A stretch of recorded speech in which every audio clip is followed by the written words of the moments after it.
ஒரு கார்த்திகை மாத கருக்கிருட்டு.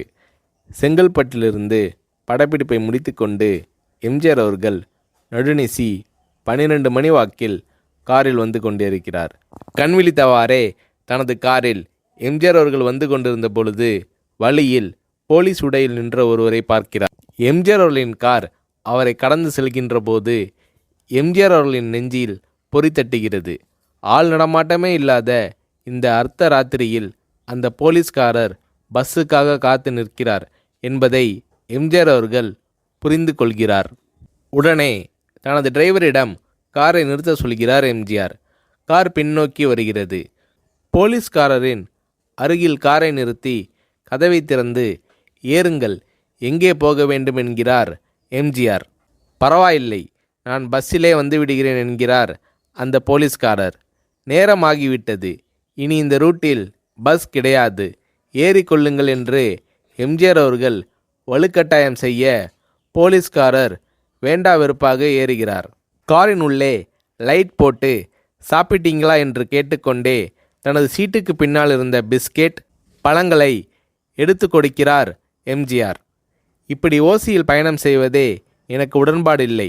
இன்னும் நீங்கள் உண்ண சொல்லி வேறு என்னை இழிவுபடுத்தாதீர்கள் என்று போலீஸ்காரர் மறுக்கிறார். எம்ஜிஆர் அவர்கள் பூரிக்கிறார். இருப்பவனிலிருந்து இல்லாதவன் வரை படித்து பதவியில் இருக்கும் எத்தனையோ பேர் எனக்கு அது வேண்டும் இது வேண்டும் என்று எம்ஜிஆர் அவர்களிடம் வேண்டியதை பெற்று செல்கிறார்கள். ஆனால் சாதாரண பொறுப்பில் இருக்கும் இந்த போலீஸ்காரரின் நேர்மை எம்ஜிஆர் அவர்களை மெய்சிலிர்க்க வைத்துவிட்டது. எம்ஜிஆர் அவர்களின் கார் கத தூரத்தில் வந்து கொண்டிருந்தாலும் காரின் நிறத்தையும் ஒளியையும் மனம் கமலும் ஓடிக்கான் வாசனையையும் வைத்து இது எம்ஜிஆர் அவர்களின் கார் என்றும் கார் சென்ற தடத்தை தொட்டு வணங்குகின்ற அளவுக்கு புகழுடன் திகழ்ந்த நேரம் அது. அரை மணி நேரம் கார் சென்று கொண்டிருக்கிறது. ஆனால் அதுவரை எம்ஜிஆர் அவர்களை பற்றி பெரிதாக போற்றி புகழ்ந்து பேசாமல் அந்த போலீஸ்காரர் வந்ததே புரட்சித் தலைவர் எம்ஜிஆர் அவர்களுக்கு அந்த போலீஸ்காரர் மீது மரியாதையை கூடுதலாக்கியது. நான் தான் எம்ஜிஆர் என்கிறார் எம்ஜிஆர். கேள்விப்பட்டிருக்கிறேன் என்கிறார் அந்த போலீஸ்காரர். பொன்மனச்செம்மல் எம்ஜிஆர் அவர்களின் முகத்தில் கோபம் இல்லை, பதிலுக்கு பொன்முறுவல் மலர்கிறது. என் படங்களை பார்த்து இருக்கிறீர்களா என்று கேட்கிறார் எம்ஜிஆர். நான் சினிமாவே பார்ப்பதில்லை என்கிறார் அந்த போலீஸ்காரர். புரட்சித் தலைவர் எம்ஜிஆர் அவர்கள் இன்னும் பிரமிக்கிறார். இப்போது கார் சத்தத்தை தவிர ஒரே நிசப்தம். போலீஸ்காரர் தனது வீட்டிற்கு 1/2 கிலோமீட்டர் தூரத்திற்கு முன்பே காரை நிறுத்த சொல்லி இங்கேயே இறங்கிக் கொள்கிறேன் என்கிறார். ஏன், நீங்கள் குறிப்பிட்ட அந்த விலாசம் இன்னும் 1/2 கிலோமீட்டர் தூரம் இருக்கிறதே என்கிறார் எம்ஜிஆர். சாதாரண போலீஸ் உத்தியோகத்தில் இருக்கும் நான் காரில் வந்து இறங்கினால் என் வீட்டிற்கு அருகில் உள்ளவர்கள் என்னை தவறாக நினைத்து கொள்வார்கள். இதுவரை இப்படி நான் யார் காரிலும் ஓசியில் வந்து பழக்கமில்லை. நீங்கள் இவ்வளவு தூரம் செய்த உதவிக்கு நன்றி என்கிறார் அந்த போலீஸ்காரர்.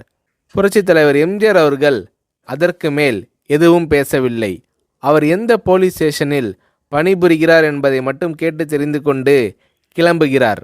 அடுத்த நாள் செங்கல்பட்டு போலீஸ் ஸ்டேஷனுக்கு ஃபோன் செய்து நான் எம்ஜிஆர் பேசுகிறேன் என்கிறார் எம்ஜிஆர். ஃபோனை எடுத்த டிஎஸ்பி உதறலோடும் உற்சாகத்தோடும் தலைவரே வணக்கம் என்கிறார். இரவு சந்தித்த போலீஸ்காரரை பற்றி விசாரிக்கிறார் எம்ஜிஆர். அந்த டிஎஸ்பி சொல்கிறார், நீங்கள் குறிப்பிடும் அவர் இன்று விடுப்பில் இருக்கிறார். அவர் கையூட்டு வாங்காதவர், கடமை தவறாதவர், காவல்துறையின் நேர்மைக்கு இவரே இலக்கணம். வெற்றிலை பாக்கு, பீடி, சிகரெட் போன்ற போதை வஸ்துக்கள், நாடகம், சினிமா போன்ற பொழுதுபோக்கு அம்சங்களையெல்லாம் இவர் அறியாதவர். கல்யாண வயதில் உள்ள 3 பெண்களையும் கரை சேர்க்க முடியாமல் கஷ்டத்தில் இருக்கிறார் என்கின்ற விபரம் டிஎஸ்பியால் எம்ஜிஆர் அவர்களுக்கு சொல்லப்படுகிறது. அவரை நாளை என் தோட்டத்திற்கு வர சொல்லுங்கள் என்கிறார் எம்ஜிஆர். கேட்டுக்கொண்ட டிஎஸ்பி உங்களோடு ஃபோனில் ஆளுக்கு ஒரு வார்த்தை பேச இன்ஸ்பெக்டர், சப் இன்ஸ்பெக்டர் உட்பட எல்லோரும் ஆசைப்படுகிறார்கள். ஃபோனை அவர்களிடம் கொடுக்கலாமா என்கிறார். எம்ஜிஆர் அவர்கள் கொடுங்கள் என்கிறார். பேசுகிறார். அந்த போலீஸ் ஸ்டேஷனே புண்ணியம் பெற்றதாக மகிழ்ச்சி அடைகிறார்கள் அந்த போலீஸ்காரர்கள். மறுநாள் அந்த போலீஸ்காரர் ராமவரம் தோட்டத்திற்கு அழைத்து வரப்படுகிறார். அவரிடம் பேப்பரில் மடித்த பெரிய பணக்கட்டை கொடுத்து, இதை வைத்து உங்கள் பெண்களின் கல்யாணத்தை நடத்துங்கள் என்கிறார் எம்ஜிஆர். போலீஸ்காரர் மறுக்கிறார். நான் ஏதாவது உங்களிடம் காரியமாற்ற சொல்லி அதற்காக கொடுத்தால் அது தவறு.